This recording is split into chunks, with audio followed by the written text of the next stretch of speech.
या अगोदरच्या भागामध्ये आपण 1909चा कायदा अभ्यासला. या भागामध्ये आपण 1919च्या कायद्याला सुरुवात करतोय. भारत सरकार कायदा 1919 असे म्हटलं जातं. याची पार्श्वभूमी आपल्याला लक्षामध्ये घ्यावी लागते. या कायद्याची एक घोषणा झाली होती, त्याला मॉन्टेग्यू घोषणा असं म्हणतात. तुम्ही ऐकलं असेल मॉन्टेग्यू घोषणा, हे नाव तरी ऐकलं असेल. तर ही घोषणा 20 ऑगस्ट 1917 मध्ये झाली होती आणि या घोषणेमध्ये असं सांगण्यात आलेलं होतं की आता आम्ही भारताला टप्प्याटप्प्यानं जबाबदार शासन पद्धती देणार आहोत. म्हणजे याआधी आम्ही प्रयत्न केले, पण आता जबाबदार शासन पद्धती भारतीयांचा त्याच्यामध्ये समावेश करणार आहोत. भारतीयांच्या हाती आम्ही कारभार द्यायला सुरुवात करणार आहोत. अशा प्रकारे भारत सरकार कायदा 1919 हा महत्वाचा ठरतो, कारण याच्यामध्ये एक घोषणा महत्वाची करण्यात आली की जबाबदार शासन पद्धती असा उल्लेख कोणत्या कायद्यामध्ये करण्यात आला, तर जबाबदार शासन पद्धती असा उल्लेख भारत सरकार कायदा 1919 मध्ये करण्यात आला. लक्षात आलं. मग आपल्याला इथे उल्लेख करता येतो 20 ऑगस्ट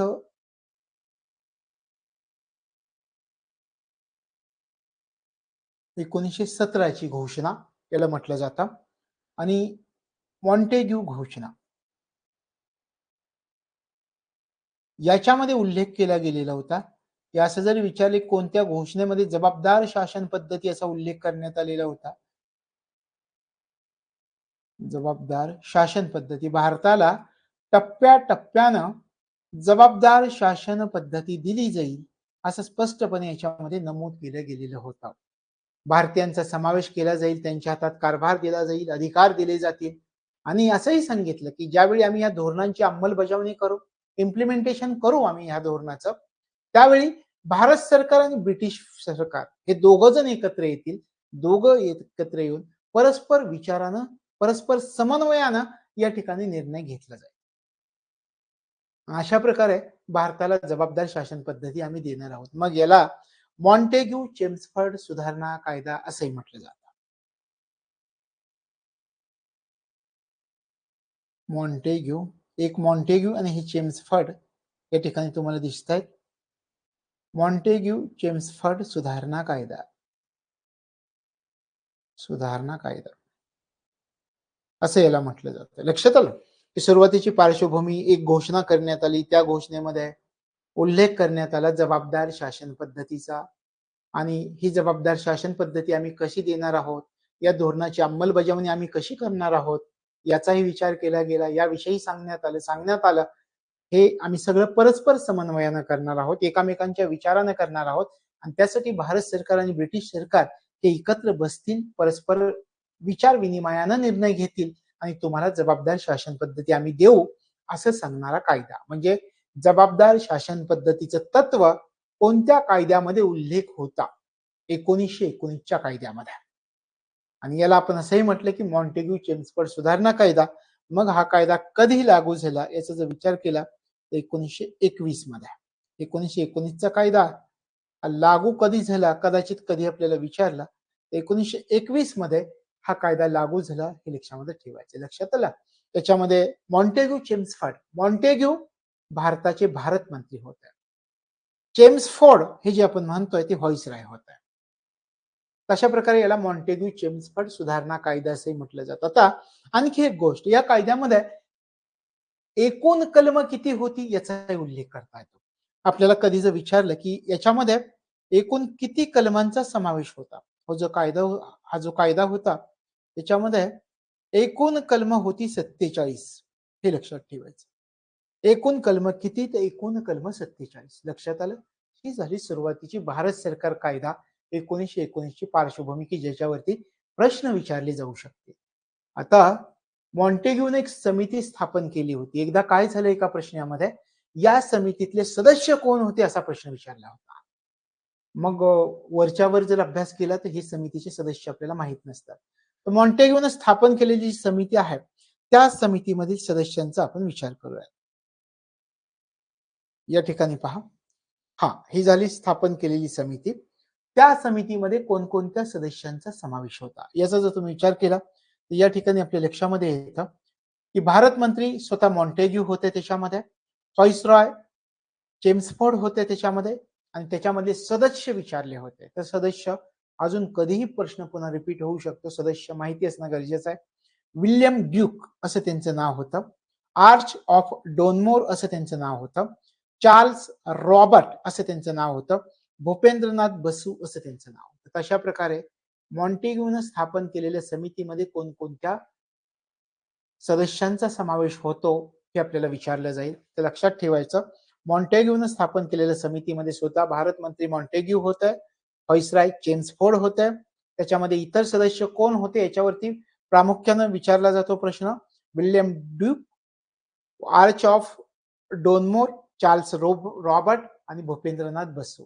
आता या ठिकाणी आपण हा अभ्यास केला की 1919चा कायदा, अशा प्रकारची समिती, मॉन्टेग्यू समिती.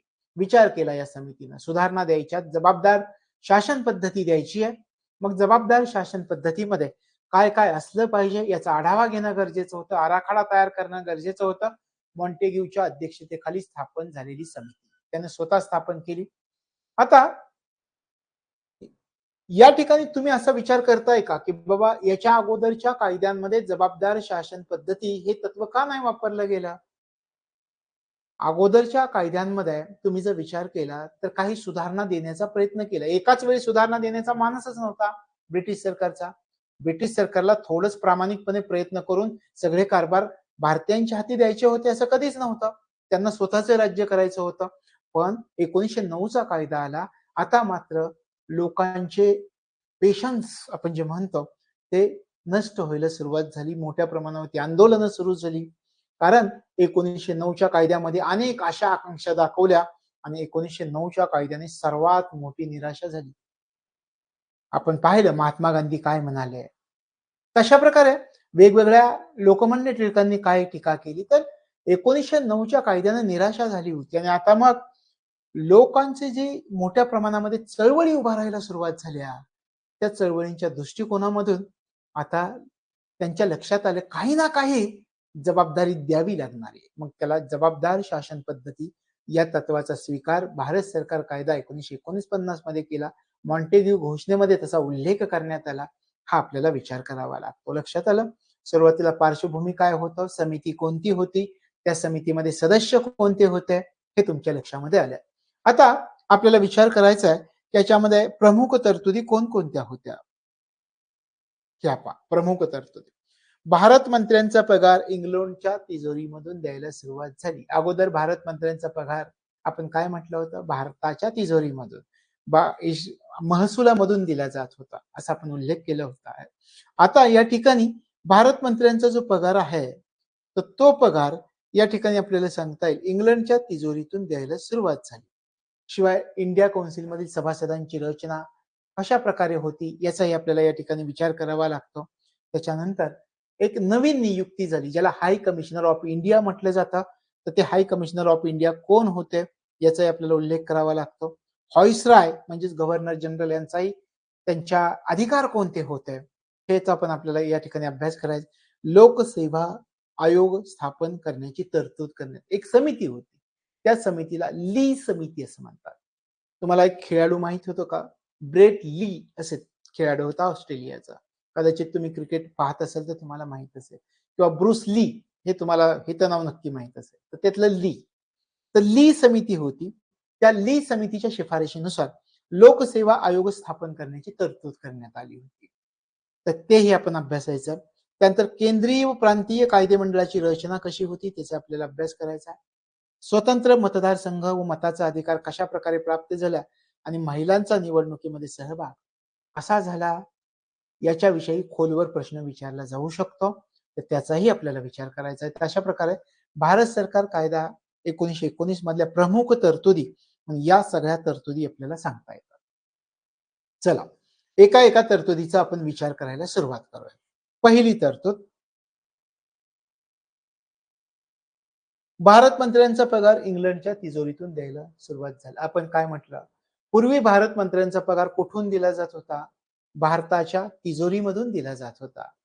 एवढंच दिलं जात नव्हतं. भारत मंत्र्यांचा पगार द्यायचा, त्यांच्या कर्मचाऱ्यांचा पगार द्यायचा, सगळे खर्च पूर्ण झाल्यानंतर 5 लक्ष एवढी रक्कम पुन्हा ब्रिटिश सरकारला द्यायची हे सुद्धा होतं. आता कमीत कमी या 1919च्या कायद्याने आपल्या लक्षात आलं की पूर्वी जो भारत मंत्र्यांचा पगार भारत सरकारच्या तिजोरीमधून द्यावा लागत होता, या कायद्यान्वये भारत मंत्र्यांचा पगार कुठून द्यायला सुरुवात झाली, तर इंग्लंडच्या तिजोरीमधून भारत मंत्र्यांचा पगार द्यायला सुरुवात झाली. निश्चित करण्यात आलं की इथून पुढचा पगार आता आपण इंग्लंडच्या तिजोरीमधून देण्यात आली. म्हणजे आपण 1793च्या कायद्यामध्ये अभ्यासलेलं होतं की भारत मंत्र्यांचा पगार इंग्लंडच्या भारताच्या तिजोरीतून द्यावा. आपण पाहिलं होतं की नाही की 1793चा कायद्यामध्ये ते आपण अभ्यासलं होतं. पहा,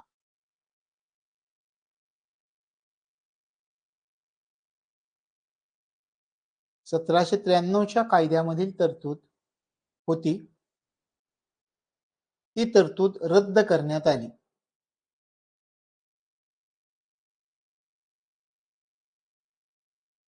सतराशे त्र्याण्णवच्या कायद्यामधील तरतूद रद्द झाली.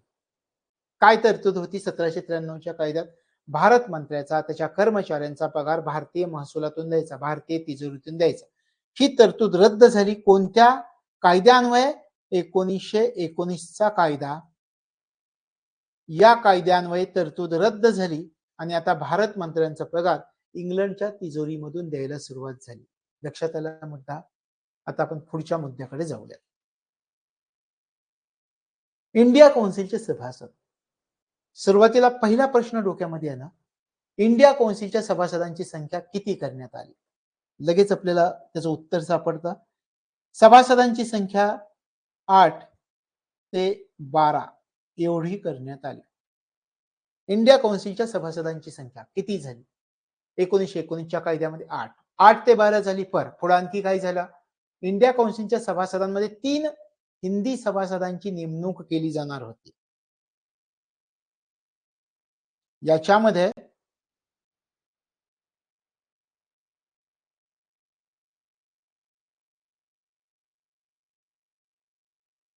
तीन हिंदी सभासदांची नेमणूक केली जाणार होती असं मी म्हटलं. प्रत्यक्षात केली नाही असं म्हटलं. का तुमच्या मनातील 3 हिंदी सभासदांची नेमणूक केली जाणार होती, मग त्यांची नावं सांगा. केली जाणार होती. लक्षात आलं? 8 ते 12 सभासद इंडिया कौन्सिलमध्ये असणार होते. तरतूद काय होती मी ते सांगतोय. 3 हिंदी सभासदांची नेमणूक केली जाणार होती, अशी तरतूद होती. तशा प्रकारे इंडिया कौन्सिलचे सभासद. लक्षात आला मुद्दा? 8 ते 12 सभासदांची रचना. त्या 8 ते 12 सभासदांमध्ये 3 हिंदी सभासदांची नेमणूक करण्याची तरतूद होती. हे जे विधान आलं ते विधान बरोबर आहे, हे लक्षात ठेवायचं. पुढच्या मुद्द्याकडे जाऊयात. हाय कमिशनर ऑफ इंडिया या अधिकाऱ्याची नियुक्ती करण्यात आली. नवीन पद नियुक्त करण्यात आलं. हे पहा, आपण म्हणूयात हाय कमिशनर ऑफ इंडिया या नवीन पदाची निर्मिती करण्यात आली. एक नवीन अधिकारी नेमण्यात आला.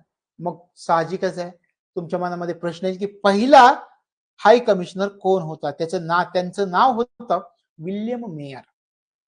पहिले हाय कमिशनर कोण होते हा प्रश्न येऊ शकतो. तर पहिले हाय कमिशनर होते ज्यांची नेमणूक झाली, त्यांचं नाव होतं विल्यम मेयर. हे होते पहिले हाय कमिशनर. लक्षात आलं? हाय कमिशनर ऑफ इंडिया या अधिकाऱ्याची नेमणूक झाली. मी तुम्हाला पुढे कशासाठी नेमणूक झाली, यांची कामं काय होती ते सांगतो. पण अगोदर एका नवीन अधिकाऱ्याची नेमणूक झाली 1919च्या कायद्यानं. आपल्याला विचारतील हाय कमिशनर ऑफ इंडिया अधिकाऱ्याची नियुक्ती कोणत्या कायद्यानं करण्यात आली? कोणत्या कायद्यानं करण्यात आली ते या ठिकाणी आपल्याला सांगता येतं 1919च्या कायद्यानं. आणि पहिला हाय कमिशनर कोण होते? तर पहिले हाय कमिशनर होते विल्यम मेयर. यांचंही नाव लक्षात ठेवणं गरजेचं आहे, हे लक्षात ठेवायचं. आता साहजिकच आहे, मूळ मुद्द्याकडे येऊया. त्यांचं काम काय होतं? गव्हर्नर जनरलचं ब्रिटनमध्ये प्रतिनिधित्व करण्याची जबाबदारी होती. या ठिकाणी जो व्हाईसराय नेमलेला होता,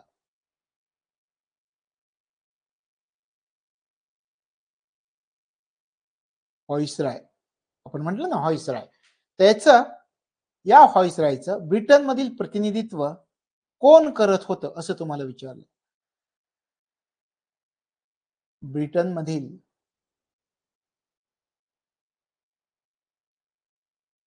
प्रतिनिधित्व करण्याची जबाबदारी कोणाची होती? हाय कमिशनर ऑफ इंडियाची होती. हाय कमिशनर ऑफ इंडिया याची नेमणूक करण्याचे अधिकार कोणाला होते? हे जे नेमलंय पद यांची नेमणूक करण्याचे अधिकार कोणाला? व्हाईसरॉयला होते. गव्हर्नर जनरल किंवा व्हाईसरॉय म्हणा यांना होते.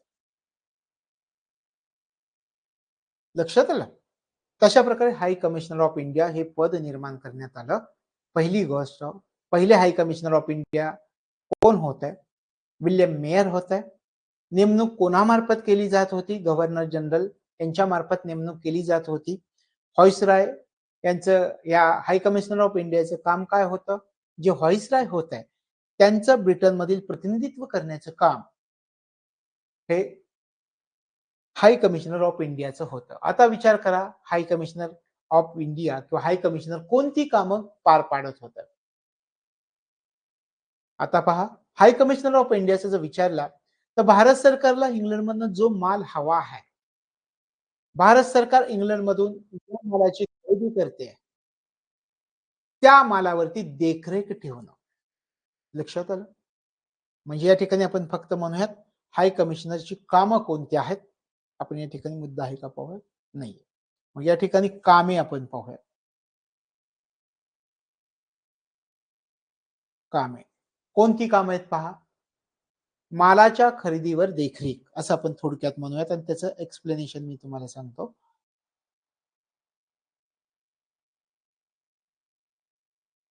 खरेदीवर देखरेख.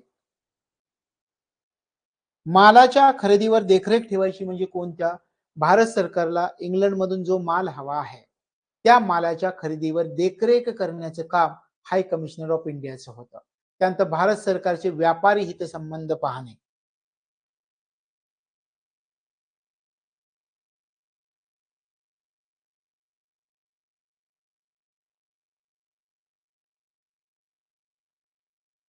व्यापारी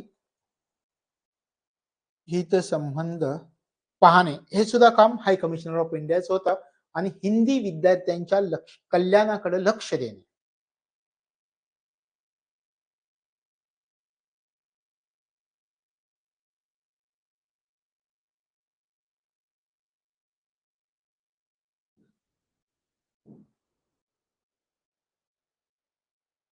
कल्याणाकडे लक्ष. अशा प्रकारे हाय कमिशनर ऑफ इंडिया संपूर्ण माहिती तुमच्या लक्षात आली. एक नवीन अधिकारी पद निर्माण केले गेले 1919च्या कायद्यानं. त्यांचं नाव होतं हाय कमिशनर ऑफ इंडिया. पहिले हाय कमिशनर ऑफ इंडिया होते विल्यम मेयर. नेमणूक कोणामार्फत? Governor general. त्यानंतर व्हाईसराय यांचं काम काय होतं? ब्रिटनमधील प्रतिनिधित्व करायचं व्हाईसरायचं. आता याची कामं कोणती पार पाडली जात होती? जो माल इंग्लंडमधून खरेदी करायचा आहे भारताला त्या मालाच्या खरेदीवरती देखरेख करणार. त्याच्यानंतर भारत सरकारचे व्यापारी हितसंबंध पाहणं आणि हिंदी विद्यार्थ्यांच्या कल्याणाकडे लक्ष देणं ही हाय कमिशनर ऑफ इंडियाची कामं होती. लक्षात आलं? हे एवढंच लक्षात ठेवायचं आहे. त्यानंतर पुढच्या मुद्द्याकडे आपण जाऊयात. गव्हर्नर जनरल, महत्वाचा मुद्दा. गव्हर्नर जनरलचा जर तुम्ही विचार केला तर हा 1919चा जो कायदा आहे तर त्या कायद्यानं हा जो गव्हर्नर जनरल होता त्याचं परराष्ट्र खात्यावर प्रत्यक्ष नियंत्रण सुरू झालं. आपल्याला विचारलं तर लक्षात ठेवा. परराष्ट्र खात्यावरती प्रत्यक्ष नियंत्रण प्राप्त झालं कोणत्या कायद्यानं?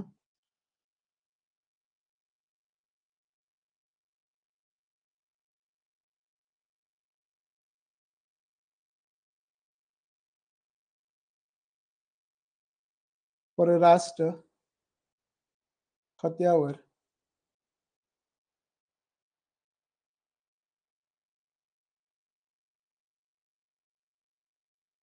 प्रत्यक्ष नियंत्रण सुरू झालं 1919च्या कायद्याने. शिवाय आता गव्हर्नर जनरलचे जे कार्यकारी मंडळ होतं त्या मंडळामध्ये 6 सभासद असायचे.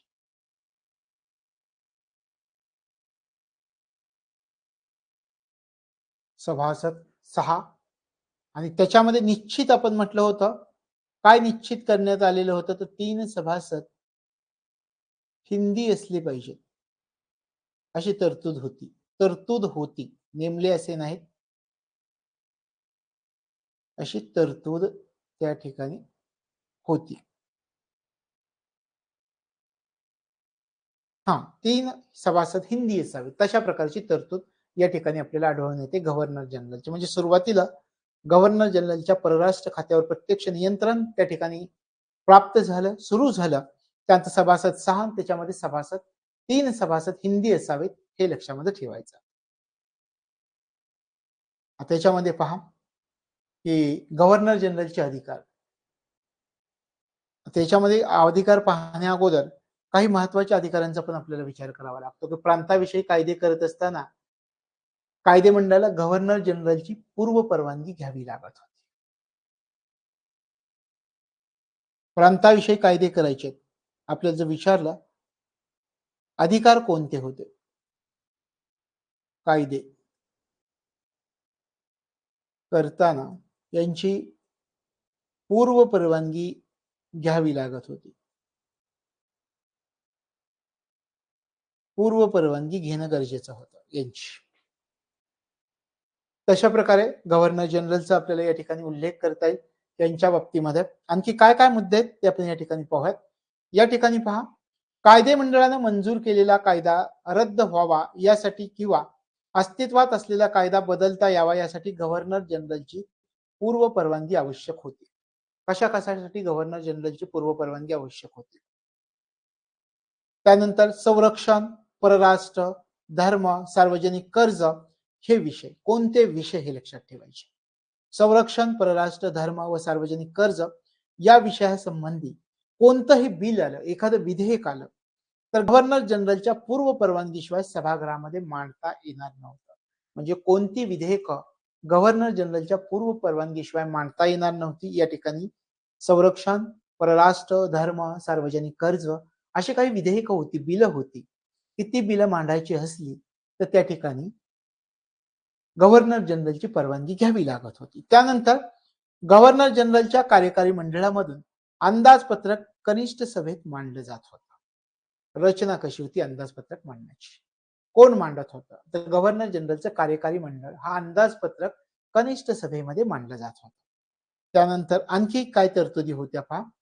आता याच्यामध्ये गव्हर्नर जनरल आणखी अधिकार कोणते होते हे सांगितले. मग कोणते अधिकार होते? त्यांचे अधिकार होते कायदे मंडळाचं अधिवेशन बोलावणं, ते अधिवेशन तहकूब करणं, ते अधिवेशन बरखास्त करणं, हे अधिकार त्या कालावधीमध्ये गव्हर्नर जनरलला होते 1919 मध्ये.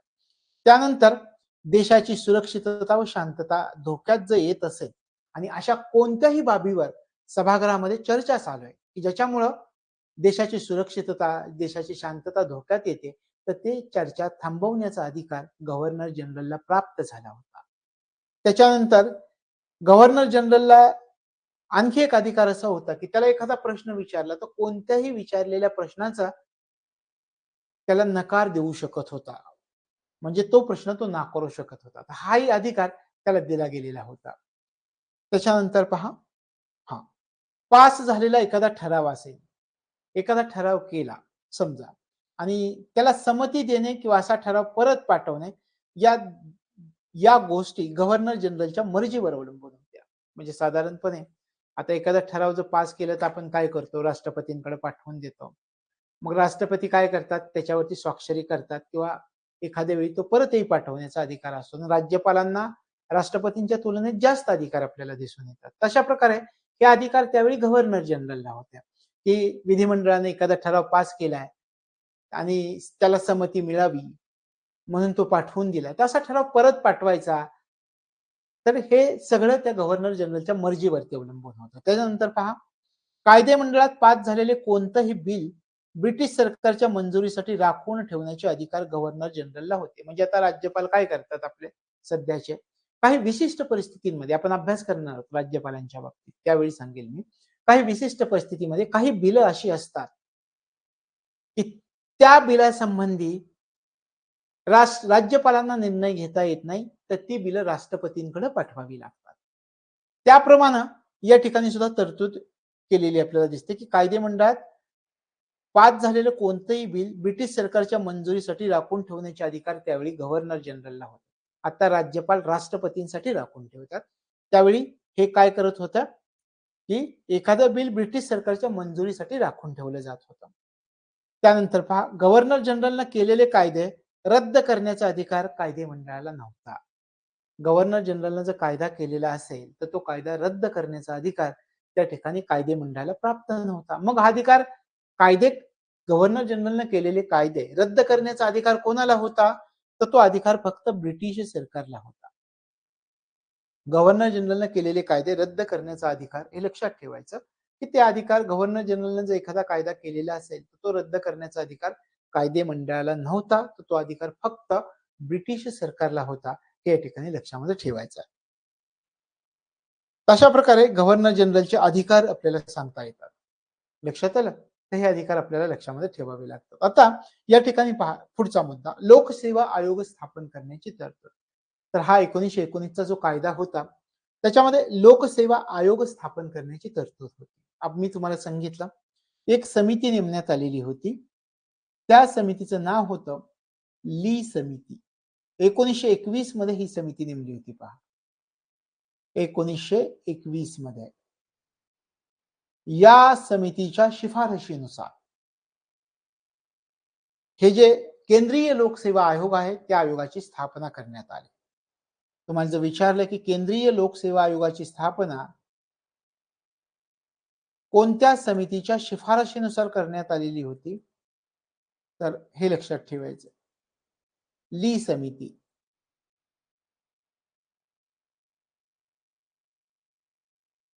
ली समिती 1921 मध्ये, आणि प्रत्यक्षामध्ये आपण विचार केला तर 1926 मध्ये हे झालं सगळं. केंद्रीय लोकसेवा आयोगाची स्थापना करण्यात आली 1926 मध्ये, आणि ली समिती कधी नेमली होती? 1921 मध्ये. तशा प्रकारे केंद्रीय लोकसेवा आयोग स्थापन करण्याची तरतूद कोणत्या कायद्यानुसार झाली? 1919 चा भारत सरकारचा कायदा. दुसरी गोष्ट, कोणत्या समितीच्या शिफारशीनुसार या केंद्रीय लोकसेवा आयोगाची स्थापना झाली होती? तर ली समिती हे लक्षामध्ये ठेवायचं. पुढचा मुद्दा पहा, केंद्रीय कायदे मंडळ. आता केंद्रीय कायदे मंडळाची रचना पहा. 2 गृह आहेत. आता आपल्या देशामध्ये एक कनिष्ठ सभागृह आहे आणि एक वरिष्ठ आहे. वरिष्ठ आहे त्याला आपण राज्यसभा असं म्हणतो, अप्पर, आणि कनिष्ठ आहे लोअर सभागृह त्याला आपण म्हणतो लोकसभा. तर त्यावेळी सुद्धा 1919च्या कायद्यामध्ये केंद्रीय कायदे मंडळाची 2 सभागृह आपल्याला दिसून येतात. कोणती? एक आहे कनिष्ठ सभागृह, दुसरं आहे वरिष्ठ सभागृह. अशा प्रकारे केंद्रीय कायदे मंडळाची 2 सभागृह आपल्याला दिसून येतात. आता याच्यातल्या एका सभागृहाची रचना आपण पाहूया. पण या ठिकाणी कनिष्ठ सभागृह असं म्हणतो. या कनिष्ठ सभागृहाची सुरुवातीला रचना आपण पाहूयात. आता एक गोष्ट, आता आपलं जे कनिष्ठ सभागृह आहे लोकसभा, त्याचा कालावधी किती आहे याचा जर तुम्ही विचार केला तर त्याचा कालावधी येतो 5 वर्षाचा. दर 5 वर्षांनी लोकसभेच्या निवडणुका होतात का? होतात. आता विचार करा, 1919 मध्ये जे कनिष्ठ सभागृह होता त्याचा कालावधी किती होत असेल? त्यावेळी कालावधी होता 3 वर्षांचा. 3 वर्ष. 3 वर्षांचा कालावधी होता कनिष्ठ सभागृहाचा. होता का? होता. ठीक आहे. आता आपण कनिष्ठ सभागृह, तुम्हाला कनिष्ठ सभागृहाचा कालावधी कळला. आता आपण या कनिष्ठ सभागृहाची रचना कशी होती ते समजावून घेऊया. या ठिकाणी पहा, तुम्हाला दिसतंय की सुरुवातीला विचार करा, या कनिष्ठ सभागृहामध्ये किती सभासद होते त्याचा विचार करा. हे पहा, या ठिकाणी तुम्हाला दिसतंय 145 सभासद. एकूण सभासद किती होते? 145 असं निश्चित करण्यात आलेलं होतं. आता 145 पैकी या सभासदांची रचना विभागणी कशी करण्यात आली होती? इथे तुम्हाला दिसतंय 41 नामनिर्देशित होते, 104 निर्वाचित होते. 145 ची विभागणी लक्षात आली. आता 104 ची सुद्धा या ठिकाणी विभागणी तुम्हाला दिसते. ती विभागणी दिसते साधारण, धार्मिक आणि विशेष मतदारसंघ अशा प्रकारे. लक्षात येत आहे कनिष्ठ सभागृहाची रचना कशी आहे? त्याच्यामध्ये एकूण सभासदांची संख्या किती? 145. त्या 145 सदस्यांची विभागणी कशी केली आहे? नामनिर्देशित, निर्वाचित. नामनिर्देशित किती आहेत? 41 आहेत. निर्वाचित किती आहेत? 104 आहेत. निर्वाचित सभासदांची विभागणी 3 टप्प्यांमध्ये आपल्याला केलेली दिसते. 104 निर्वाचित सभासदांची. कोणत्या 3 टप्प्यांमध्ये पहा? साधारण, धार्मिक, विशेष मतदारसंघ. साधारण मध्ये 52 सदस्य आहेत.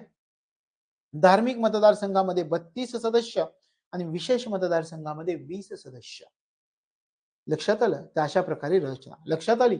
कनिष्ठ सभागृहाची रचना कशी होती? काय? एकूण किती सदस्य संख्या? 145. विभागणी कशी? नामनिर्देशित, निर्वाचित. नामनिर्देशित किती? 41. त्याच्यातले निर्वाचित म्हणजे निवडून येणारे, ज्यांची निवड होणार आहे ते निर्वाचित, ते किती? 104. आणि मग निर्वाचितचे पण 3 प्रकार: साधारण, धार्मिक, विशेष. साधारण 52, धार्मिक 32, विशेष मतदारसंघ. एकूण बेरीज जर तुम्ही केली तर तुम्हाला या ठिकाणी दिसतं 104. दिसते का? पहा, तशा प्रकारे 104 हे लक्षामध्ये ठेवायचं. आता या ठिकाणी तुम्हाला जे हे विशेष मतदारसंघ दिसतात, किती दिसतात? 20. याची सुद्धा विभागणी आपल्याला पार पडलेली दिसते. आता या 20 मध्ये कशी विभागणी आहे ते आपण पाहूया. या 20 मध्ये कशी विभागणी केली पहा. याच्यामध्ये 4 भारतीय व्यापाऱ्यांसाठी सदस्यांसाठी जागा होती, 7 जमीनदारांसाठी जागा होत्या आणि 9 युरोपियन मतदारसंघासाठी जागा होत्या. आता याचे 20 ची आपण रचना पाहूया. आता 20 कोणत्या प्रकारे रचना होती 20 ची? विशेष मतदारसंघामध्ये हे 20 सदस्य होत आहे, त्यांची भारतीय व्यापारी अशी विभागणी कशी केली पहा. भारतीय व्यापारी किती होते? त्याच्यामध्ये 4 जागा होत्या त्या 20 मध्ये. त्याच्यानंतर धार्मिक, भारतीय व्यापाऱ्यांनंतर आपल्याला सांगता येईल जमीनदार. जमीनदार यांचे किती होते? 7. आणि शेवटचं युरोपियन. युरोपियनांसाठी किती जागा होत्या? उरलेल्या 7 आणि 4 11 झाल्या, म्हणजे उरल्या 9 युरोपियनांसाठी जागा होत्या. लक्षात आलं? आता ही झाली कनिष्ठ सभागृहाची रचना. परफेक्ट एकदम. काही प्रश्न विचारला तर तुम्हाला तो आला पाहिजे. 145 एकूण सदस्य, त्याच्यामध्ये नामनिर्देशित, निर्वाचित. नामनिर्देशित 41, निर्वाचित 104. 104 पैकी विभागणी 3 गटांमध्ये: साधारण, धार्मिक, विशेष मतदारसंघ. साधारण मध्ये 52, धार्मिक मध्ये 32, विशेष मतदारसंघामध्ये 20. विशेष मतदारसंघाची पुन्हा 3 गटांमध्ये विभागणी: भारतीय व्यापाऱ्यांसाठी 4 जागा, जमीनदारांसाठी 7, युरोपियनांसाठी 9 जागा. ही आहे कनिष्ठ सभागृहाची रचना. कनिष्ठ सभागृहाची रचना आपण समजावून घेतली. आता वरिष्ठ सभागृहाच्या रचनेला आपण सुरुवात करूया. ही आहे वरिष्ठ सभागृहाची रचना. पुन्हा एकदा याच्या अगोदर आपण काय पाहिलं होतं पहा. एकूण सदस्य 145 कनिष्ठ सभागृहामध्ये. आता विचार करा, वरिष्ठ सभागृहामध्ये एकूण सदस्य किती? या ठिकाणी तुम्हाला दिसतंय 60 सदस्य आहेत का? 60 सदस्य. ठीक आहे. 60 सदस्यांची विभागणी 2 पद्धतीने केलेली दिसते. कोणत्या 2 पद्धतीने केली आहे? नामनिर्देशित, निर्वाचित.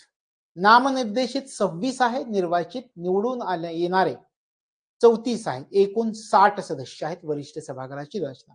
आता हे जे निवडून येणारे 34 आहेत की नाही, त्याची 4 गटांमध्ये विभागणी केली.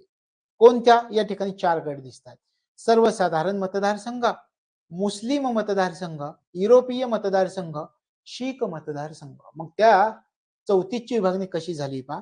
सर्वसाधारण मतदारसंघाचे 20 सदस्य असणार आहेत, मुस्लिम मतदारसंघाचे 10, युरोपियन मतदारसंघाचे 3 आणि शीख मतदारसंघाचा 1 सदस्य असणार. असे एकूण 34 निवडून येणारे निर्वाचित सदस्य वरिष्ठ सभागृहामध्ये असणार. ठीक आहे, लक्षात आलं तुमच्या? या ठिकाणी आपण म्हटलं हा, तर हे लक्षात आलं. आता हे नामनिर्देशित 26 सदस्य आहेत ना, यांची सुद्धा विभागणी आहे. नामनिर्देशित आपण पाहूया. नामनिर्देशित सदस्यांची, 26 सदस्यांची रचना कशी आहे हे आपण समजावून घेऊया. नामनिर्देशित सदस्यांचा 26 चा आपण विचार केला, त्याची रचना असणार होती सरकारी आणि गैर सरकारी. याच्यामध्ये सरकारी सदस्य किती असणार होते आणि गैर सरकारी किती असणार होते, अशी विभागणी आहे त्याची. गैर सरकारी, सरकारी आणि गैर सरकारी. सरकारी सदस्य किती असणार होते? 20 असणार होते. गैर सरकारी सदस्य किती असणार होते? उरलेले असणार होते 6. तशा प्रकारे नामनिर्देशित सदस्यांची विभागणी 2 टप्प्यांमध्ये सरकारी गैर सरकारी निर्वाचित सदस्यांची विभागणी 4 विभागांमध्ये सर्वसाधारण मतदारसंघ, मुस्लिम मतदारसंघ, युरोपीय मतदारसंघ, शीख मतदारसंघ. तशा प्रकारे ही वरिष्ठ सभागृहाची रचना आपल्याला दिसते. आता या ठिकाणी पहा, आपण ही जी वरिष्ठ सभागृह आणि कनिष्ठ सभागृहाची रचना पाहिली तर ही जर लक्षात ठेवली त्याच्यावरती कोणताही येणारा प्रश्न आपल्याला सोडवता येणार आहे. मग या ठिकाणी पहा, दोन्हींचा विचार करा. कनिष्ठ सभागृहाची एकूण संख्या 145, वरिष्ठ सभागृहाची एकूण संख्या 60.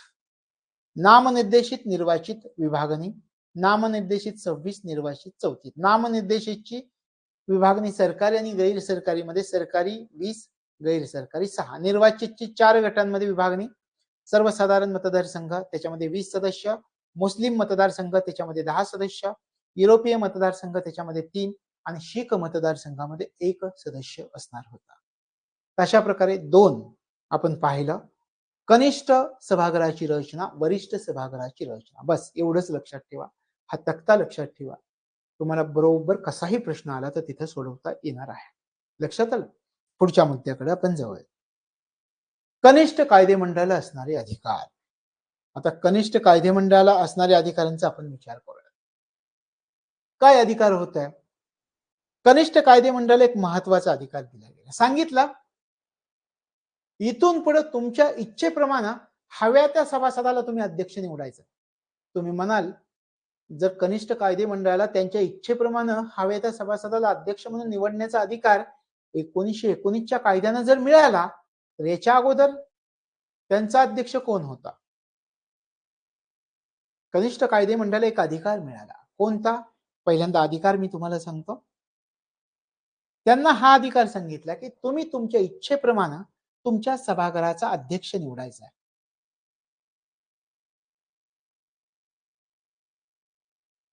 इच्छेप्रमाणे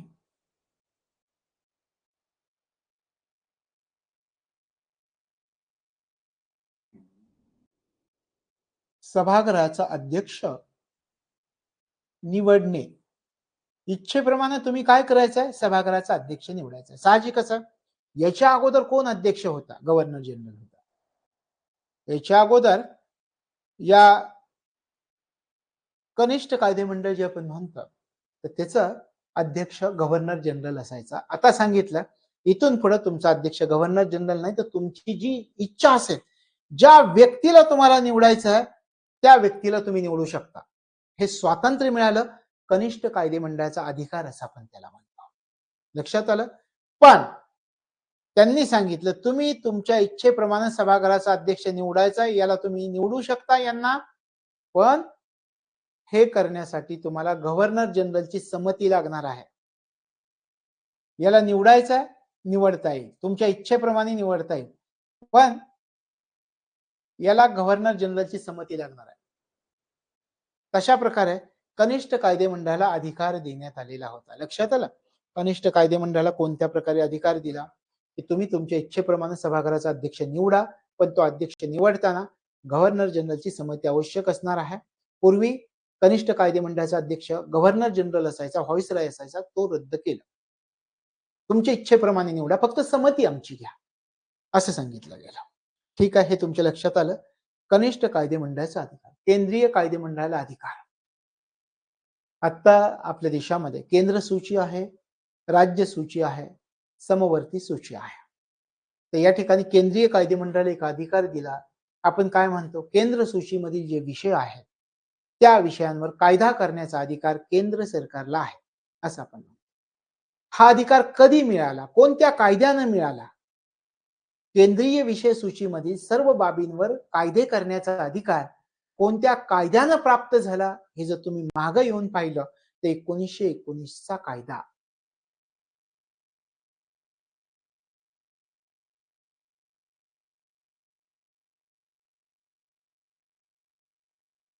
केंद्रीय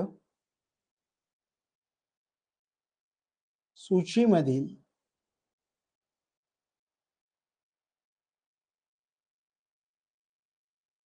सर्व विषयांवर कायदा करण्याचा अधिकार. आता केंद्र सूची अभ्यासताना एक गोष्ट लक्षात घ्यायचं, की आपण म्हणतो केंद्र सूचीमधील जे विषय आहेत त्या विषयांवर कायदा करण्याचा अधिकार केंद्र सरकारला हे सर्वात प्रथम कधी मिळाला अधिकार 1919च्या कायद्याने, की तिथं पहिला पॉइंट तुमचा असला पाहिजे. मग तुम्हाला पार्श्वभूमी कळली एकदा की पुढची उत्तरे सापडायला सुरुवात होते. तशा प्रकारे आता या ठिकाणी पहा, केंद्रीय कायदे मंडळ अधिकार प्राप्त झाला. आता या ठिकाणी हे केंद्रीय कार्यकारी मंडळ जे आहे ते कोणाला जबाबदार असणार होतं?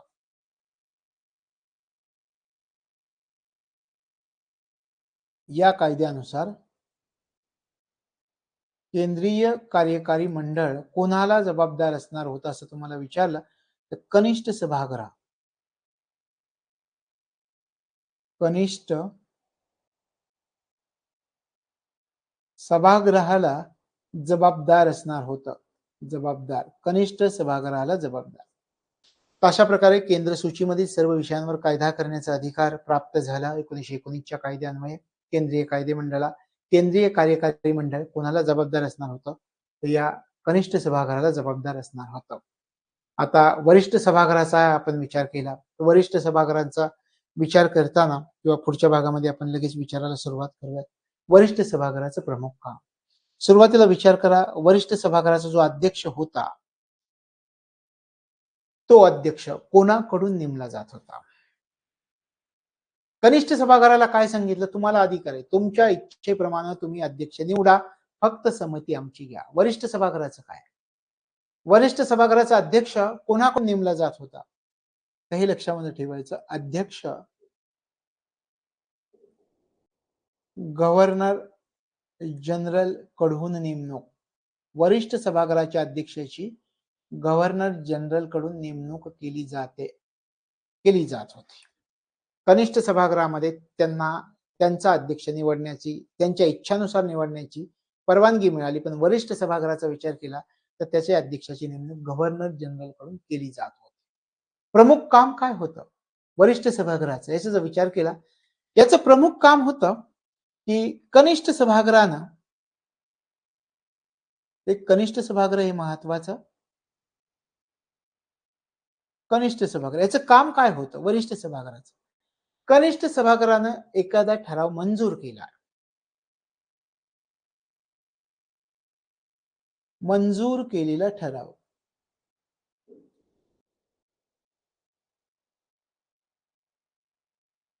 कनिष्ठ सभागृहानं मंजूर केलेल्या ठरावावरती आपली प्रतिक्रिया व्यक्त करायची. याच्यावरती प्रतिक्रिया व्यक्त करणे एवढाच अधिकार, प्रतिक्रिया व्यक्त करणे हे कार्य होतं. कनिष्ठ सभागृहाने एखादा ठराव मंजूर केला तर त्याच्यावरती फक्त प्रतिक्रिया व्यक्त करणे हे प्रमुख काम वरिष्ठ सभागृहाचं होतं, हे लक्षामध्ये ठेवायचं. याच्यामध्ये वरिष्ठ सभागृहाचा जर तुम्ही विचार केला तर या ठिकाणी लक्षात ठेवायचं की या वरिष्ठ सभागृहासाठी संपूर्ण देशातून किती मतदार होते? संपूर्ण देशातून वरिष्ठ सभागृहासाठी फक्त 17,000 मतदार होते. 17,000 मतदार वरिष्ठ सभागृहासाठी. अशा प्रकारे कनिष्ठ आणि वरिष्ठ सभागृहाची रचना आपण पाहिली. आता एक गोष्ट जाता जाता, हे सगळं झालं कनिष्ठ वरिष्ठ सभागृह. केंद्राचे आणि प्रांत याचा पण आपण अभ्यास केला. तर केंद्रीय आणि प्रांतीय अर्थसंकल्प स्वतंत्र कोणत्या कायद्यानुसार करण्यात आले? हा एक मुद्दा याच्यामध्ये लक्षात ठेवा.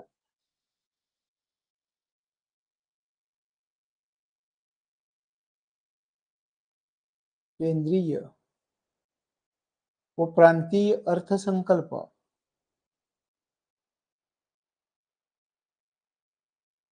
वेगवेगळे करण्यात आले. कोणत्या कायद्यानुसार? स्वतंत्र झाले. कोणत्या कायद्यात? 1919च्या कायद्यानुसार. केंद्राचे आणि प्रांताचे अर्थसंकल्प स्वतंत्र. विचार केला आपल्याला कोणत्या कायद्यानुसार झाले तर ह्या 1919चा भारत सरकारचा कायदा. लक्षात आलं? हे लक्षामध्ये ठेवायचं. त्याच्यानंतर आता आपण पाहणार आहोत प्रांतीय कायदे मंडळ. त्याच्याबद्दलच्या काही तरतुदी आहेत, त्या तरतुदी आपण पाहूयात. प्रत्येक प्रांताला त्याच्या महत्वाप्रमाणे केंद्रीय कायदे मंडळात जागा मिळत होत्या. प्रांतीय कायदे मंडळाचा पहा काय म्हणतात आपण. प्रत्येक प्रांताला केंद्रीय कायदे मंडळामध्ये जागा मिळत होत्या. कशानुसार?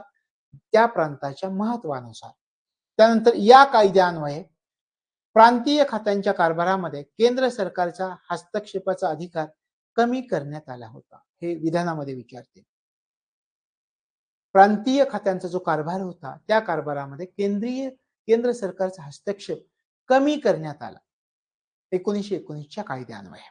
त्यानंतर सोपीव खात्यांवरील केंद्राचं वर्चस्व नष्ट करण्यात आलं होतं आणि प्रांत व केंद्र यांच्या कर प्राप्तीच्या बाबी स्पष्ट करण्यात आलेल्या होत्या. म्हणजे काय? याच्या अगोदर आपण अभ्यासलं होतं पहा. केंद्र आणि प्रांतीय अर्थसंकल्प वेगळे झाले, स्वतंत्र झाले. पुन्हा या ठिकाणी आपण अभ्यास करतोय. प्रांत आणि केंद्र यांच्या कर प्राप्तीच्या बाबी स्पष्ट करण्यात आल्या, वेगळे झाले. लक्षात आलं? तशा प्रकारे प्रांतीय कायदे मंडळाच्या बाबतीत आपल्याला या तरतुदीने अशीच विधानं विचारली जातील, हे माहिती असणं गरजेचं आहे. त्यानंतर प्रांतांना काही बाबींमध्ये कर वसूल करण्याचा अधिकार प्राप्त झाला होता. मुद्दाम विचारते, प्रांतांना सुद्धा कर वसूल करण्याचा अधिकार होता का? काही बाबींमध्ये होता. प्रांतांकडेही काही विषय होत आहे, मग त्यांच्याकडे जर काही विषय असतील तर त्यांनाही अधिकार होता. त्यानंतर प्रांतीय कायदे मंडळामधील 70% जागा लोकप्रतिनिधींसाठी ठेवण्यात आल्या होत्या. आपल्याला विचारतील किती जागा लोकप्रतिनिधींसाठी प्रांतीय कायदे मंडळामध्ये होत्या? 70% जागा या प्रांतीय कायदे मंडळामध्ये लोकप्रतिनिधींसाठी निवडून येणारे, लोकांमधून निवडून येणारे प्रतिनिधी म्हणजे लोकप्रतिनिधींसाठी ठेवण्यात आले होत्या. त्यानंतर प्रांतिक कायदे मंडळासाठी प्रत्यक्ष निवडणुकीचं तत्व स्वीकारण्यात आलेलं होतं. पहा, प्रांतिक कायदे मंडळासाठी प्रत्यक्ष की अप्रत्यक्ष? प्रत्यक्ष निवडणुकीचं तत्व स्वीकारलं गेलं होतं. ही अशी विधानं विचारतात. मग आपली तिथं द्विधावस्था होती, प्रत्यक्ष की अप्रत्यक्ष, ते लक्षात ठेवायचे हे मुद्दे. आणि शेवटचा, प्रांतिक कायदे मंडळासाठी मताधिकाराची पात्रता प्रत्येक प्रांतात वेगवेगळी. मतदान करण्यासाठी जी पात्रता आवश्यक होती ती प्रत्येक प्रांतामध्ये वेगवेगळी होती, हे लक्षामध्ये ठेवायचं. त्यानंतर पुढच्या मुद्द्याकडे आपण जाऊयात. हे प्रांतिक कायदे मंडळाबद्दलचे हे मुद्दे परफेक्ट तुमच्या लक्षात राहिले पाहिजेत. याच्या आधारावर तुम्हाला प्रश्न सोडवता येणार आहे, हे लक्षामध्ये ठेवा.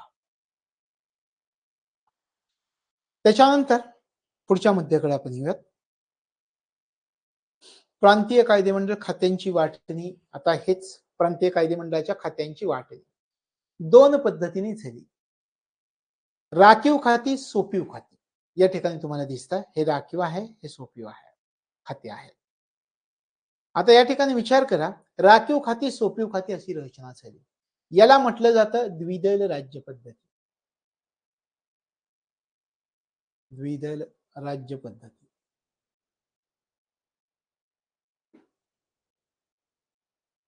जी खात्यांची वाटणी झाली दोन प्रकारे, राखीव, सोपीव. प्रांतामध्ये द्विदल राज्य पद्धतीची सुरुवात झाली असं आपल्याला विचारते. प्रांतांमध्ये द्विदल राज्य पद्धतीची सुरुवात झाली आहे का? 1919च्या कायद्यानं ही सुरुवात झालेली आहे.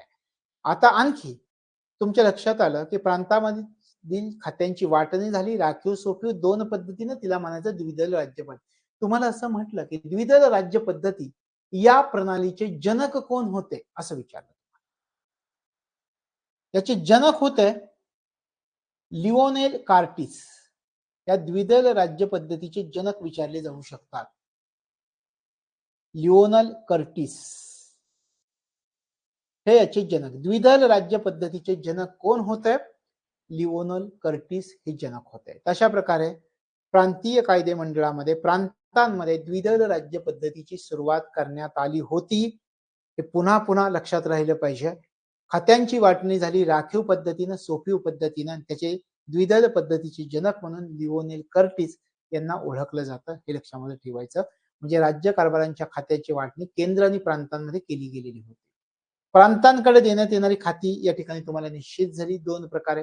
द्विदल पद्धतीनं राखीव आणि सोपीव देण्यात आली, अशी विभागणी झाली, त्याला म्हटलं गेलं द्विदल राज्य पद्धती.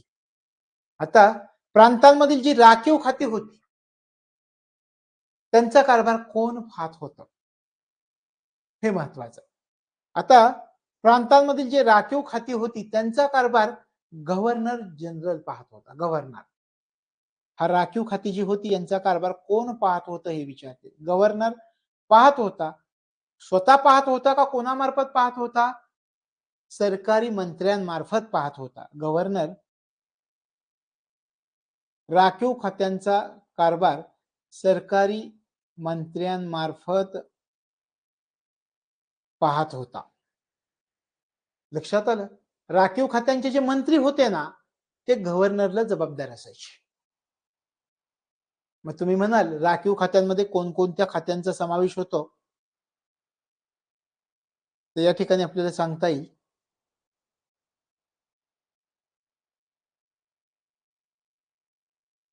या ठिकाणी आपण म्हटलं होतं, ठीक आहे, हे मुद्दे झाले आपले. राखीव खाती पहा कोणकोणते आहेत. ही आहेत राखीव खाती. आपल्याला विचारतात खाली सोपीव खातं कोणतं, राखीव खाते कोणतं, त्याच्यावरती प्रश्न येऊन गेलेले आहेत. म्हणजे राखीव खाती परफेक्ट माहिती असल्या पाहिजे. हो, परफेक्ट, प्रत्येक राखीव खातं माहिती पाहिजे तरच उत्तर सोडवता येणार. पोलीस, जमीन महसूल, न्याय, दुष्काळ निवारण, पेन्शन, सिंचन, वीज, कामगार कल्याण, लोकसेवा, गुन्हेगार जमाती, खाणी, वाहन हे आहेत राखीव खाती. या राखीव खात्यांची मंत्री कोणाला जबाबदार होते? गव्हर्नर. हे राखीव खात्यांचे जे मंत्री असायचे ते गव्हर्नरला जबाबदार असायचे. लक्षात आले? आणि आपण जी सोपीव खाती पाहिली त्यांचा विचार करूया. त्या आहेत सोपीव खाती. सोपीव खात्यांचा कारभार कोण पाहत होतं? आपण पाहिलं राखीव खात्यांचा कारभार कोण पाहत होतं? गव्हर्नर जनरल मंत्र्यांमार्फत राखीव खात्यांचा कारभार पाहायचा. पण सोपीव खात्यांचा कारभार कोण पाहत होतं? लोकप्रतिनिधी पाहत होते. लोकप्रतिनिधी म्हणजे थोडक्यात आपल्या लक्षात येतं, राखीव खाती गव्हर्नरच्या ताब्यात होती, सोपीव खाती लोकप्रतिनिधींच्या ताब्यामध्ये होती. अशा प्रकारे लक्षात ठेवायचं. लोकप्रतिनिधी यांचा कारभार कोण पाहत होतं? तर यांचा कारभार पाहत होते लोकप्रतिनिधी. लक्षात आलं? सोपीव खात्यांचे मंत्री कोणाला जबाबदार असायचे? सोपीव खात्यांचे याचे जे मंत्री होते ना, त्याचे मंत्री हे प्रांतिक कायदे मंडळाला जबाबदार असायचे. प्रांतिक कायदे मंडळ याला जबाबदार. सोपीव खात्याचे मंत्री कोणाला जबाबदार? राखीव खात्यांचे मंत्री गव्हर्नरला जबाबदार, सोपीव खात्यांचे मंत्री प्रांतीय कायदे मंडळाला जबाबदार होते. लक्षात आलं? मग सोपीव खाती कोणती होती पहा.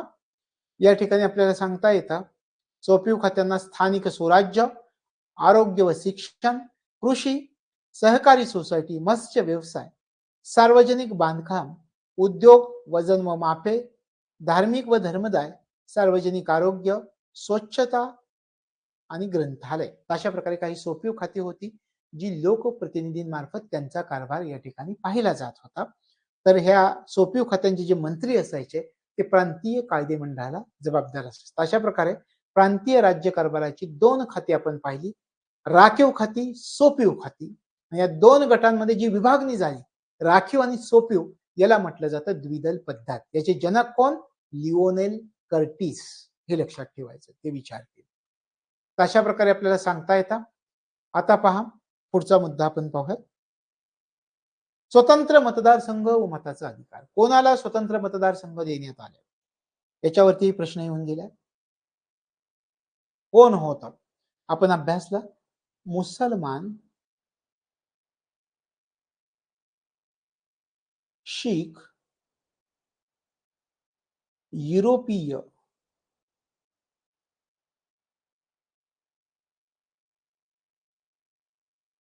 यांना कायद्यानं स्वतंत्र मतदारसंघ दिले गेले.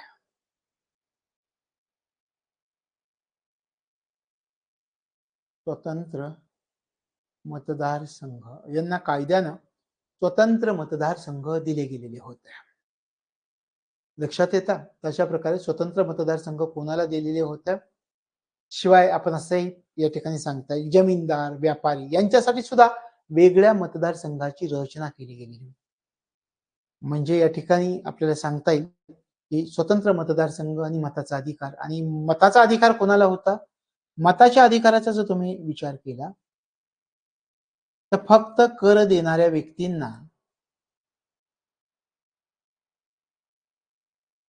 फक्त कर देणाऱ्या व्यक्ती यांना मताचा अधिकार होता. लक्षात आलं? कॉन्सेप्ट क्लिअर झाली? स्वतंत्र मतदारसंघ, मुसलमान, शीख, युरोपीय, मताचा अधिकार फक्त कर देणाऱ्या व्यक्तींना मताचा अधिकार होता. म्हणजे आणखी एक गोष्ट, तुम्ही जसं म्हणत असाल की सर्व ठिकाणी ही जी मताधिकाराची पात्रता होती ती समान होती का?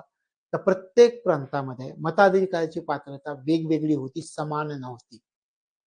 आणि यामध्ये मतदानाच्या कोणत्या पद्धतीचा स्वीकार केला गेला हे पण विचारतील. प्रत्यक्ष पद्धत, प्रत्यक्ष मतदान पद्धत, कोणत्या मतदान पद्धतीचा स्वीकार करण्यात आला? तर प्रत्यक्ष मतदान पद्धतीचा स्वीकार करण्यात आला. आता महत्वाच्या टॉपिक कडे येतोय आपण. त्याच्याविषयी महत्वाचे शेवटच्या टप्प्याकडे आलं आणि महत्वाच्या भागाकडे आलं. महिला यांचा विचार करावा लागेल. महिलांचा निवडणुकीमध्ये सहभाग झाला. मग त्याच्यामध्ये आपल्याला इतिहास अभ्यासावा लागतो. पहिल्यांदा त्रावणकोर कोचीन संस्थानामध्ये महिलांनी निवडणुका लढवल्या. पहिल्यांदा निवडणुका महिलांनी कुठे लढवल्या? कोणत्या संस्थानामध्ये? पहिल्यांदा त्रावणकोर कोचीन संस्थांमध्ये महिलांनी निवडणुका लढवल्या.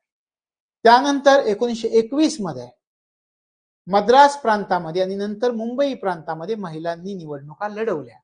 हे अशी विधानं येतील. लक्षात आलं? लक्षात ठेवायचे. त्यानंतर मर्यादित महिलांना मतदानाचा अधिकार प्राप्त झाला होता. कशाच्या आधारावर प्राप्त झाला होता? आता विचारतील, महिलांना मर्यादित प्रमाणावर मताधिकार प्राप्त झाला, त्याला निकष कोणते होते हे आपल्याला विचारतील. निकष होते पत्नीत्व, संपत्ती व शिक्षणाच्या पात्रता धारण करणे. अशा प्रकारे याच्या आधारावर मतदानाचा अधिकार प्राप्त झाला. आता तुम्ही विचाराल पत्नीत्व म्हणजे काय? हे कधीच कुठल्याच परीक्षेत विचारणार. लक्षात ठेवा, फक्त मतदानाचा अधिकार जो प्राप्त झाला तो कशाच्या आधारावर महिलांना मर्यादित प्रमाणावर मतदानाचा अधिकार प्राप्त झाला? तर पत्नीत्व, संपत्ती व शिक्षणाच्या पात्रता धारण करणे या आधारावर मतदानाचा अधिकार प्राप्त झालेला होता. त्याच्यानंतर आणखी निवडणूक लढवणारी पहिली महिला कोण होती? लक्षात घ्या, कमलादेवी चट्टोपाध्याय यांना ओळखलं जातं. निवडणूक लढवणारी पहिली महिला कोण होत्या? कमलादेवी चट्टोपाध्याय. आणि कमलादेवी चट्टोपाध्याय या कुठल्या प्रांतातील होत्या? मद्रास प्रांतामधील होत्या. त्याच्यानंतर कायदे मंडळाची सदस्य झालेली पहिली महिला डॉक्टर कोण होती? मुथुलक्ष्मी रेड्डी या होत्या. कायदे मंडळाची सदस्य झालेली पहिली महिला डॉक्टर कोण? मुथुलक्ष्मी रेड्डी. या कोणत्या प्रांतामधल्या होत्या? मद्रास प्रांतामधल्या होत्या. मुथुलक्ष्मी रेड्डी 1927 मध्ये कायदे मंडळाच्या सदस्य झालेल्या होत्या. तर हे महिलांचा जो निवडणुकीमध्ये सहभाग झालाय तर त्याच्याबद्दल हे लक्षामध्ये ठेवायचं आहे. आणि मुथुलक्ष्मी रेड्डी यांचंही नाव लक्षात ठेवायचंय. आता तुम्हाला असंही विचारते, जगातील पहिली कायदे मंडळाची उपाध्यक्ष झालेली महिला कोणती होती? जगातील पहिली कायदे मंडळाची अध्यक्ष झालेली महिला सुद्धा मुथुलक्ष्मी रेड्डी याच होत्या. पुन्हा रिव्हिजन करू, हा महत्वाचा मुद्दा आहे. 1920 मध्ये पहिल्यांदा कोणत्या संस्थानामध्ये महिलांनी निवडणुका लढवल्या? त्रावणकोर कोचीन संस्थानामध्ये महिलांनी निवडणुका लढवलेल्या आपल्याला दिसून येतात. त्याच्यानंतर 1921 मध्ये मद्रास प्रांतामध्ये आणि नंतर मुंबई प्रांतामध्ये महिलांनी निवडणुका लढवल्या. मर्यादित महिलांना या ठिकाणी मतदानाचा अधिकार प्राप्त झाला. त्यासाठी निकष कोणते होते हे विचारतील. तर पत्नीत्व, संपत्ती व शिक्षणाच्या पात्रता धारण करणे या आधारावर मतदानाचा अधिकार महिलांना मर्यादित प्रमाणावरती प्राप्त झाला होता. त्यानंतर निवडणूक लढवणारी पहिली महिला कोण होती हे पण महत्वाचं आहे. अवघड प्रश्न. कमलादेवी चट्टोपाध्याय यांना ओळखलं जातं. कमलादेवी चट्टोपाध्याय मद्रास प्रांतामधील होत्या. कायदे मंडळाची सदस्य झालेली पहिली महिला डॉक्टर मुथुलक्ष्मी रेड्डी ह्या होत्या, त्याही मद्रास प्रांताच्या होत्या. त्यानंतर मुथुलक्ष्मी रेड्डी 1927 मध्ये कायदे मंडळाच्या सदस्य झाल्या होत्या. याशिवाय कायदे मंडळाची उपाध्यक्ष होणारी जगातली पहिली महिला कोणती असं विचारलं तर मुथुलक्ष्मी रेड्डीच होत्या. लक्षात आलं? तर हे महिलांचा निवडणुकीमध्ये सहभाग हा लक्षात ठेवायचा आहे. लक्षात राहील? चला पुढे जाऊयात आपण. जबाबदार सरकार आपण सुरुवातीच म्हटलं होतं मॉन्टेग्यू घोषणेमध्ये जबाबदार सरकार आम्ही टप्प्याटप्प्यानं देणार आहोत. जबाबदार शासन पद्धती टप्प्याटप्प्यानं देणार आहोत असं सांगितलं होतं मॉन्टेग्यू घोषणेमध्ये. आणि मग यामध्ये प्रथमच शब्द जो वापरण्यात आला तो शब्द वापरण्यात आला जबाबदार सरकार. हा शब्द कोणत्या कायद्यात प्रथम वापरण्यात आला होता असं विचारते. लक्षात आलं? जबाबदार सरकार हा शब्द कोणत्या कायद्यामध्ये प्रथम वापरला गेला? 1919च्या कायद्यामध्ये जबाबदार शब्द हा प्रथम वापरला गेला. आपण म्हटलं होतं की मॉन्टेग्यू चेम्सफोर्ड सुधारणा हा कायदा त्याच्यामध्ये हे पण विचारतील, ते लक्षात ठेवायचं. तशा प्रकारे जबाबदार सरकार आपण जे म्हणतोय त्यालाही एक अर्थ आहे. म्हणजे इथून पुढं ब्रिटिश सरकारचं धोरण कसं असणार आहे हे जबाबदार सरकार या दोन शब्दांमधून दिसून येतं. ब्रिटिश सरकारच्या धोरणामध्ये बदल होणार होता. भारताच्या प्रशासनाच्या प्रत्येक शाखेमध्ये भारतीयांचा सहभाग वाढवण्यासाठी प्रयत्न केला जाणार होता. शिवाय ज्या काही स्वराज्य संस्था आहेत त्यांचा हळूहळू विकास करायला सुरुवात होणार होती की जेणेकरून ब्रिटिश साम्राज्याचा अविभाज्य भाग म्हणून जबाबदार सरकार निर्माण करता येईल. या उद्देशानं प्रथम जबाबदार सरकार हा शब्द 1919च्या कायद्यामध्ये वापरण्यात आलेला होता. हे लक्षामध्ये ठेवायचं. चला आता आपण हे पाहिलं. पुढे जाऊयात. कोण कोण काय काय म्हटलं होतं या कायद्याविषयी. लोकमान्य टिळक म्हणतात उजाडलं पण सूर्य कुठे आहे? दुसरं म्हणतायत हे स्वराज्य नव्हे त्याचा पायाही नव्हे. जनाब दिल्ली तो अभी दूर है. अशा प्रकारचे वाक्य 1919च्या कायद्याबद्दल लोकमान्य टिळकांनी काढली होती. हे लक्षात ठेवायचं. त्याच्यानंतर विठ्ठलभाई पटेल काही बाबतीत खूप कमी प्रगती करणारा हा अहवाल आहे असं विठ्ठलभाई पटेलांनी म्हटलेला होता. त्याच्यानंतर आणखी कोण आहे पहा. विठ्ठलभाई पटेलानंतर जर आपण विचार केला तर या ठिकाणी आपल्याला सांगता येतं की रॉबर्ट्स असं त्यांचं नाव आहे. द्विदल शासन पद्धती ही संक्रमणकालीन यंत्रणा म्हणून चांगली होती असं म्हटलं होतं रॉबर्ट्स यांनी या कायद्याबद्दल. कोणी कोणी काय म्हटलं याच्यावरती प्रश्न विचारला जातो. आणखी काही जण होत आहे. उदाहरणार्थ आपल्याला सांगता येईल तिघा जणांनी मत मांडलं होतं. त्याच्यामध्ये प्राध्यापक उपलँड यांनीही मत मांडलं होतं. त्यानंतर जॉन कोटमन आणि तिसरे होते कीथ.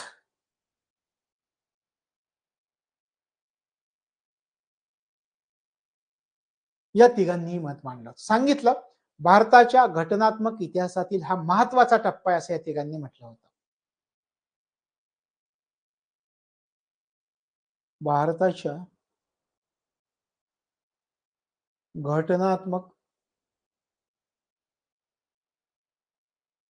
इतिहासातील हा महत्वाचा टप्पा असं म्हटलं होतं या तिघांनी.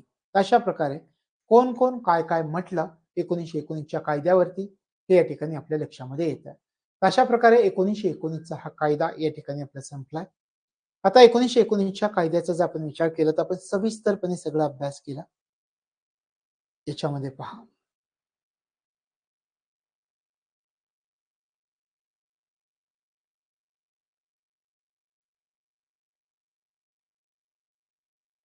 ही सुरुवात आपण पाहिली. त्याच्यामध्ये मॉन्टेग्यू घोषणा आपण सुरुवातीला पाहिली 20 ऑगस्ट 1947 जबाबदार शासन पद्धतीचा उल्लेख. पुढं या कायद्यामध्ये जबाबदार सरकार या शब्दाचा सुद्धा उल्लेख केलेला आपल्याला दिसला. मॉन्टेग्यू चेम्सफोर्ड सुधारणा कायदा म्हटलं जातं. 1921 मध्ये लागू झाला. एकूण कलम किती होती? 47 होती. त्याच्यानंतर मॉन्टेग्यूने एक समिती स्थापन केलेली होती या कायद्याच्या आराखड्यासाठी सुधारणांसाठी. तर त्याच्यामध्ये कोणाकोणाचा? भारत मंत्री Montagu, viceroy Chelmsford, William Duke, earl of Donoughmore, Charles Robert, Bhupendranath Basu यांचा समावेश होता. त्याच्यानंतर आपण पाहिले हे भारत मंत्र्यांचा पगार इंग्लंडच्या तिजोरीतून 1793 ची तरतूद रद्द केली आणि आता भारत मंत्र्याचा पगार इंग्लंडच्या तिजोरीतून द्यायला सुरुवात झाली. इंडिया कौन्सिलच्या सभासदांची रचना आपण पाहिली. हाय कमिशनर ऑफ इंडिया अधिकाऱ्याची नियुक्ती आपण पाहिली. विल्यम मेयर त्यांचं नाव होतं. गव्हर्नर जनरलचे अधिकार आपण पाहिले. ली समितीच्या शिफारशीनुसार लोकसेवा आयोग 1926 मध्ये स्थापन झाला, हे आपण पाहिलं. केंद्रीय आणि प्रांतीय कायदे मंडळाची रचना आपण पाहिली. स्वतंत्र मतदारसंघ व मताचा अधिकार हे आपण पाहिले. महिलांचा निवडणुकीमध्ये सहभाग हे मुद्दे आपण 1919च्या कायद्यामध्ये अभ्यासले. उद्याच्या कायद्यामध्ये सर्वात महत्वाचा, ज्याच्यावर जास्तीत जास्त प्रश्न विचारले जातात आणि मोठा कायदा 1935चा कायदा सविस्तरपणे आपल्याला अभ्यासायचा आहे. तो उद्याचं वेळापत्रक मी तुम्हाला पाठवेल, पण उद्या मात्र आपल्याला संध्याकाळीच क्लास घ्यावा लागेल. तर आपण उद्या संध्याकाळी भेटतो आणि उद्याच्या दिवसामध्ये आपलं हे घटनात्मक इतिहास हे जे प्रकरण आहे ते संपूर्ण संपेल. तर या ठिकाणी आपण थांबतो. भेटूयात पुढच्या भागामध्ये. तोपर्यंत तुम्हाला तुमच्या अभ्यासासाठी शुभेच्छा. तुमच्या काही शंका असतील तर तुम्ही मला त्या शंका व्हॉट्सअपवरती पाठवू शकता. पण आपण जे कायदे पाहिले ना, त्या अगदी सूक्ष्मपणे अभ्यासलेत आणि याच्या पुढे काही विचारण्यासारखं नाहीये. तरी सुद्धा तुम्हाला यात काही शंका असतील किंवा काय पाहिजे असेल तर तुम्ही विचारू शकता. त्याचं एक्सप्लेनेशन आपल्याला देता येईल. या ठिकाणी आपण थांबूया.